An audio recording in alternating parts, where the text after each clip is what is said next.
Thank you and welcome everybody. I can't wait to hear what I've got to say. I thought I'd share a story with you to tell you how I got into the field of generational diversity. And it was a conversation I had with a chief executive who was in his early 50s, large insurance brokerage firm with a global reach, global presence. And he was telling me a story about how actually he and his board had decided to divest themselves of a company they'd invested in Germany. And he crafted an email to be sent round to his 10,000 people around the world. I'm sure you get emails like that, do you, from around the world? An email went something like this, dear colleagues, delighted to announce blah, blah, blah, shareholder value, all that kind of stuff you can imagine. And the email was sent and pinged in everybody's inbox across the planet. One of the guys who actually worked in the head office, a guy called Marcus, who was a 22-year-old grad scheme guy, he read this email, didn't think it was a very good idea to sell this company in Germany, chatted to a couple of his colleagues either side, they thought it was not a very good idea. So what did Marcus do? What did he do? He didn't quite reply all, that's the nuclear option, he didn't do that. But he did reply. Email's a two-way medium, so he hit reply, and his reply went something like, hey Bob, I got your note about Germany.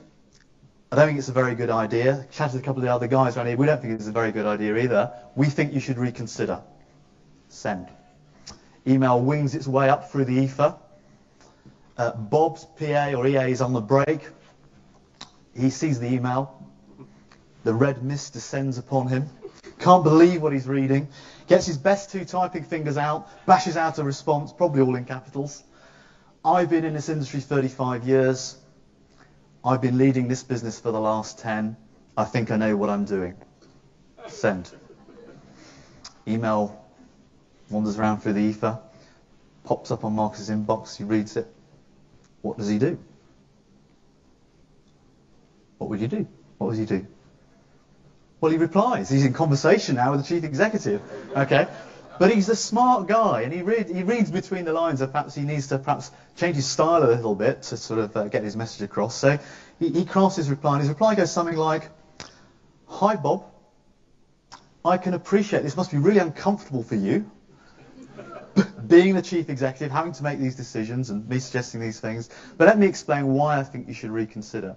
And he goes out and lays out three well-reasoned, well-argued points about where he could reconsider. 10 minutes later, there's a phone call. Can you come up to the executive floor? He spends an hour of unscheduled time with the chief executive. Normally it takes months to get a slot in this guy's diary. And there is a happy ending because there was really some value in a couple of the points the guy was making. Now, it didn't change that divestment decision. It was too late. But actually what they then did is actually attach Marcus on a whole body that's kind of looking at the whole strategy in this area.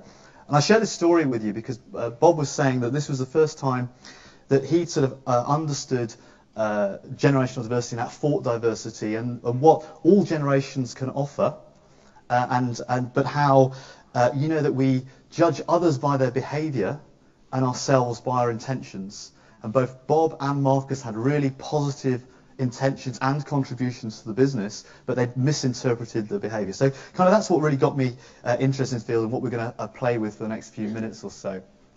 And before I really start, I really do need to give you a health warning, and that is the dreaded stereotypes that actually Noel touched upon in his introductions. In order to talk about this field, you do need to sort of label people. And we know in any sort of diversity conversation, that's a really stupid thing to do. We must treat everybody as individuals and see what we have in front of us rather than say, they're a particular age or a generation, they must see the world that way. That's clearly nonsense.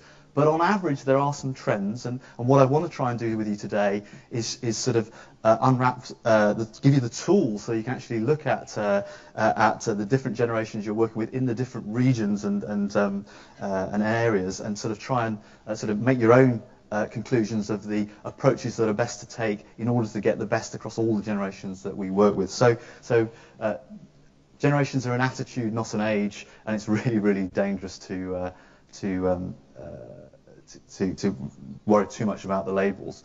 But while we're on the labels, I'm sure you've read up about this sort of stuff. These are the labels that people use. The years are very approximate. The key point is that generational cohorts, there are some common patterns if you look at 10,000 people in a particular cohort. If we've got time, we're going to touch a little bit about Generation Z, so just looking forwards and over your crystal ball. Those of you who've got teenage children, you'll recognise what Generation Z have got in store for us when they come into the workplace. Just in terms of the Deutsche Bank Asia Pac age profile, you don't have to read all the numbers here. You'll see that there's a very diverse mix of talent across the business. A couple of significant Gen Y skewed areas in your service centres in India and the Philippines. So they're skews. They have a large number of Gen Y staff, but otherwise you see a fairly typical spread across, as you'd expect a firm like yours to have. In terms of the region generally, Asia Pac is generally a very young-leaning region, but there is great diversity across the region. So I've got a few examples there in the Philippines and Indonesia and so on. I put Germany up there for comparison, Germany is a very typical European profile with an aging population, and Japan is really the only Asia-Pac country that shares that profile. And we can see China there. You can see the effect of the one child per family policy slightly lowering their red bar there. So let's remind ourselves just quickly on what creates generational diversity. So clearly age and life stage is a factor. All young men when they're 20 are immortal. We drive too fast, we do silly things. I certainly did. But age is not enough. The conditions and experiences we grow up in shape us a great deal. And particularly when it comes to the world of work, the conditions and experiences in those sort of teenage formative years, between 0 and 10, we get our core values from our parents. From 10 to 20, we become aware of the world. So the key insight into any particular group is to look at the social, economic, cultural, technological, which we'll obviously talk a lot about, experiences at a particular cohort, because that will inform their expectations and preferences of what they want from work.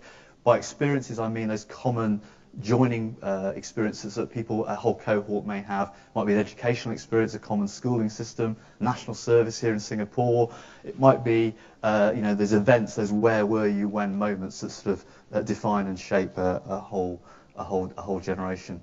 And as I mentioned there, it's important to look at some of the links across generations. So, clearly between 0 and 10, our core values come from our parents. Well, funny enough, Gen Y's parents are baby boomers, so actually there are commonalities and links between the generations that helps with our understanding about some of the core values that people have.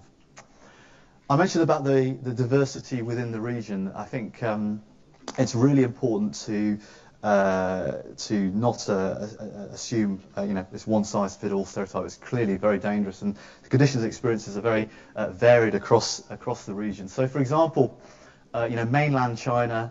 If you think about baby boomers from mainland China in a global business are incredibly rare, because on average the opportunities weren't there for them to get exposure to that global business opportunity. Same with their Generation X, potentially coming into growing up and coming into urbanisation, and the opening up of China, living through that experience. In terms of China's Gen Y, several hundred million people who are all singletons, hugely highly educated, for the first time completely aware of global trends, global business, got the internet connecting them together. A very significantly different potential generation than perhaps their parents. India, similar sort of patterns. You would have a baby boomer generation grew up in Indira Gandhi's sort of socialist era, with relatively stagnant economic performance, moving on was actually focused on getting an education if that was open to you because of your family circumstance and so on, and actually probably emigrating. Actually, kind of that was a step up to success. Gen X, different again. Rajiv Gandhi's economic reforms, improving economic conditions, still success for education, but still a terrible brain drain on the country. Whereas India's Gen Y, they've known nothing but a powerful India, a high-tech India, a space-age India, with huge opportunity, very much a sort of shift in focus with the connectivity about self. Their self and ambitions, hugely ambitious, and we could go on across the region. I won't do that. But draw your own conclusions. The point I'm trying to make is you really need to, if you've got a bunch of guys in a particular region, if you want to know the on average sort of pattern, you need to focus on the conditions and experiences of the particular generational cohort you're dealing with in that particular location to try and get that insight. That's the point I'm trying to get across. In the conversation with Bob, we talked about Generation Y being slackers and demanding and authoritative and so on. And you've probably heard a lot about Generation Y in other presentations. But I just wanted to share something in the research that we've done. We were specifically looking at Generation Y and what they wanted from work. And it helps us sort of look at some of the more of the similarities. We were talking about all generations in this session, looking at some of the similarities. And it was this slide here. It asks Generation Y what they want from work, what motivates and engages them at work. And it has things like playing to my strengths, being trusted, having a manager who listens to my ideas, and so on. Now, I can see in front of me here in Singapore, we've got a whole range of Generation Gen X, Gen Y, baby boomers. Hands up here in Singapore, you can do it virtually in virtual land. Anybody who doesn't want those things, please? Anybody? Ah, fantastic, you're all human. And I think probably one of the key things is, human beings are human beings. And in those sort of negative stereotypes about Generation Y, that informs us that actually Generation Y are much more assertive and are asking for actually all of the things that other generations want. Maybe want them in a slightly different way, but we were conditioned not to expect them. So I'm firmly a Generation X. I grew up in the United Kingdom. When I got my first job, I didn't expect to work flexible hours. No one did. I didn't expect to work from home because you didn't have the technology. I bought a cheap suit from Marks and Spencer's because everybody wore a suit and tie. I went to the back door of the offices because you weren't allowed in those days up through the main lobby. I had no expectation of playing to my strengths, no expectation of doing work that I loved, no expectation of the boss knowing who I was, and certainly no expectation of having an email exchange as Bob and Marcus did. Okay, doesn't mean I don't want those things. Okay. Doesn't mean I want those things. So that's a really key message in terms of looking at all the different generations. Is actually fundamentally human beings want the same things, respect and so on. Obviously, technology is a big driver, and that's probably one big difference. But of course, we all adopt the technology. We all use our BlackBerries. But we perhaps adopt it in different ways, and we'll explore that in a little bit. So a quick experiment here. So what is the time? I have to use Singapore as my example. So what is the time in Singapore? Time? Okay. Who looks at their watch? Hands up. Okay. Who looks at their BlackBerries? Okay. So if you do that with a big audience, I spoke at an event earlier this morning, and we had a bunch of school kids, and none of them wore a watch. And the point I'm trying to make there is that people grew up with different levels of technology. And even though we've all got our BlackBerries, if we've grown up wearing a watch as Gen Xers and baby boomers, we don't tend to, we tend to still go in the habit of looking at our watch. If you're Gen Y, you've grown up always carrying a mobile phone, you're checking it umpteen times a day to check your messages, and so you get those patterns. And that, those sort of communication preferences and how people like to communicate, there's a real rich picture there. Generation Y are looking at, they prefer actually instant messages, point to point. They've grown up where they can get a message from person to person at any time instantly. Just Generation Xers, we kind of like email. It's good, isn't it? We perhaps overdo it a little bit with the inboxes, but we kind of like it. Gen Y think that's too slow. And actually there's some universities in the States now who are not issuing email accounts because nobody's using them. Okay, because they much prefer to use instant messaging. Again, in terms of FaceTime and the people's preferences for FaceTime, if you grew up in an environment where FaceTime was the only way of communicating, clearly that's going to be your preference.